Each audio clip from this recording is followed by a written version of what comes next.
সালাতে দোয়া কবুল হয়। সালাতে দোয়া কবুলের 3 জায়গা। একটা হচ্ছে তাকবীরে তাহরিমার পরে আমরা সানা পড়ি না, আমরা তো একটা পড়ি।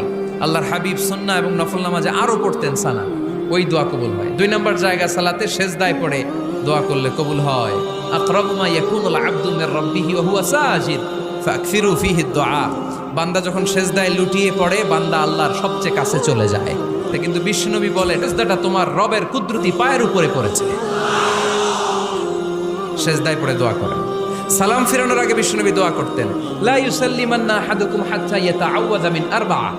আল্লাহর হাবিব বললেন 4 জিনিস থেকে পানাহ না আছে আমার কোন উম্মত যেন সালাম না ফিরায়। তারা যেন পড়ে আল্লাহুম্মা ইন্নী আউযু বিকা মিন আযাবিল কবর, আউযু বিকা মিন আযাবি জাহান্নাম, আউযু বিকা মিন ফিতনাতিল মাহইয়া ওয়াল মামাত, আউযু বিকা মিন ফিতনাতিল মাসিহিদ দাজ্জাল।